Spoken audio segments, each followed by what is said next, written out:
చెప్పండి. రాజకీయ నాయకులు వాళ్ళ కొడుకులను గాని, కూతుర్లను గాని రాజకీయంలోకి దించాలి లేదా రాజకీయ వారసత్వం కంటిన్యూ చేయాలని భావిస్తా ఉంటారు. అలానే సినిమాకి సంబంధించిన వాళ్ళు హీరోలు ఏం చేస్తారంటే, ఇప్పుడు ఎగ్జాంపుల్ బాలకృష్ణ గారు ఉన్నారంటే వాళ్ళ కొడుకు మోక్షజ్ఞ ఇప్పుడు లేటెస్ట్‌గా సినిమా సైన్ చేసాడు. ఆయన కూడా హీరోగా రాబోతున్నారు. సో, అలాగా ఓకే. ఎవరైతే సినిమా ఇండస్ట్రీలో ఉన్నారో వాళ్ళు వాళ్ళ పిల్లల్ని హీరోలుగా చూడాలి, హీరోయిన్‌లుగా చూడాలి అని ఆళ్ళు భావిస్తారు. బిజినెస్‌లో ఉన్న ఓకే. వాళ్ళందరూ వాళ్ళ పిల్లల్ని బిజినెస్ మ్యాగ్నెట్ చేద్దామనే ఆలోచనలో వాళ్ళకుంటది. కానీ ఈ ఓకే. అన్ని కోణాలకి ఈ మూడి డిపార్ట్‌మెంట్‌లకి సంబంధించినటువంటి పవన్ కళ్యాణ్ గారు వాళ్ళ అబ్బాయి అయినటువంటి హ్మ్. అఖిరానందన్‌ని అసలు తీర్థయాత్రలు లేదా డివోషనల్ టైపు ఎందుకు అటు సైడ్ తీసుకెళ్తున్నారు? అసలు దీన్ని ఏ కోణంలో అసలు జనసేన పార్టీకి సంబంధించి ఏమైనా అంశం ఉందా? లేదా రాజకీయాలకు సంబంధించి లేదా ఈ టూర్‌కి ఏదైనా లింక్ ఉందా? సార్, ఆయన యాత్రలు చేశారంటే అది ఆయన పూర్తిగా వ్యక్తిగతం. ఓకే. పవన్ కళ్యాణ్ గారు ఆయన హెల్త్ బాగోలేక తర్వాత మీరు చూస్తూనే ఉంటారు. ఆయన ఎప్పుడంటే కొంచెం ఆరోగ్యం బాగోలేకపోయినా గానీ కాషాయం బట్టలు వేసుకొని ఏదో ఒకటి దీక్ష అవును. చేసుకొని ఒక పర్సన్ పట్ల దీక్ష చేసుకొని అట్లాగెళ్ళి దేవుళ్ళు దర్శించుకోవడం అనేది మీకు ఇప్పుడు కాదు ఎప్పటి నుంచో చూస్తా ఉన్నాను. హ్మ్. అఖిరానందన్ గారు ఇవాళ రోజున ఆయన చదువుకుంటున్నాడు. కొన్ని మార్షల్ ఆర్ట్స్ ప్రకారంగా ఆయన ఎంతో కసరత్తులు ఈయన మొదలుపెట్టాడు గానీ, సమయం వచ్చినప్పుడైతే పవన్ కళ్యాణ్ గారే చెప్తారు కదా! నా కొడుకు వస్తున్నాడని. అయితే అవును.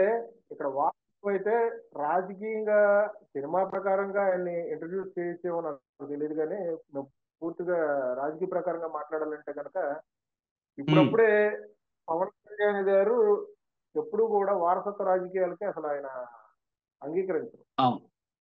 ఇప్పుడు కాదు. సభ పెట్టినప్పటి నుంచి కూడా నా తర్వాత పార్టీ జెండా మోసే వ్యక్తి ఎవరైతే ఉంటారో ఆళ్ళ చేతుల్లోనే పార్టీని పెడతానని అన్నారే గాని ఎప్పుడు కూడా నాకు అన్నయ్య నాగబాబు గారున్నారు, లేదంటే చిరంజీవి గారున్నారు, లేదంటే రామ్ చరణ్ ఉన్నారు. ఇట్లాగా వాళ్ళ చేతిలో వాళ్ళ అధ్యక్షుడిగా నేను నిలబడతానని ఎప్పుడు పవన్ కళ్యాణ్ గారు చెప్పలేదు. హ్మ్. వారసత్వ రాజకీయాలకి కూడా దూరంగానే ఉంటారు పవన్ కళ్యాణ్. తప్పు ఎవరు చేసినా ఓకే. గాని ఆళ్ళ మీద ఎటువంటి యాక్షన్ అన్నా తీసుకుంటారు.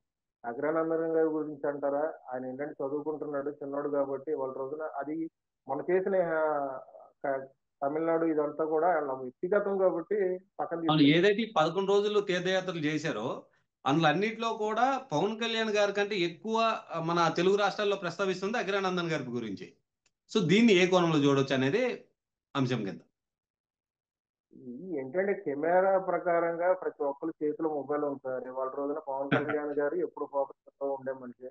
పక్కనేంటంటే అవును. అఖిరానందన్ కనిపించేసరికి పర్టిక్యులర్‌గా ఆయన మీద ఫోకస్ చేశారు అభిమానులంతా. ఓకే. రైట్. అదే చెప్తున్నాను. చిన్న చిన్న మనిషి, చిన్న కుర్రోడు చదువుకుంటున్నాడు. హ్మ్. ఇట్లాంటియన్నీ ఆయన పక్కన ఫోకస్ చేయడం అనేది ఆయన గురించి మనం మాట్లాడడం కూడా చాలా మంచిదే. ఎంత తక్కువ మాట్లాడితే అంత మంచిదని అంటున్నాను. ఓకే. ఎందుకంటే ఎప్పుడు ఆయన్ని ఇంట్రడ్యూస్ చేయాలంటే కళ్యాణ్ గారు ఫస్ట్ చెప్పేది నా కార్యకర్తలకి, అభిమానులకి చెప్తారు. అవును. అది. సో, ప్రజా మనం జీవితంలో ఇప్పుడు ఉన్నారు ఆ మాట కాబట్టి ఏ విషయం ఉన్నా ముందు ప్రజలకి తెలియజేస్తారంటారు. ఖచ్చితంగా ప్రజలకే తెలియజేసేస్తారు. ఎందుకంటే ఆయన హ్మ్. మనసులో ఒక మాటను బయట ఒక మాట చెప్పుకొని సీక్రెట్‌గా మెయింటైన్ చేసేదైతే ఉండదు. ఓకే. అది. చదువుకుంటున్నారు కదా! చదువుకుంటున్నారు. ఆళ్ళు వ్యక్తిగతంగా యాత్రలేదో చేశారు. ఓ 4 రోజుల పాటు ఆ యాత్రలో అగ్రానందనం కొంచెం సెంటర్ ఆఫ్ అట్రాక్షన్‌గా ఆయన పక్కనే ఉన్నాడు కాబట్టి, అందరూ సెల్ హ్మ్. ఫోన్స్‌తో ఫోటోలు తీయడం, ఇదంతా చేయడం, ఇదంతా చేశారు గానీ, ఆయన ఏమైనా ఉంటే ఫస్ట్ చెప్పేది మన మీడియా వాళ్ళకి, కార్యకర్తలు, అభిమానులకు మనకే చెప్తారు. అది. ఓకే. రైట్ అండి. ఎనీవేస్ అది. Thank you.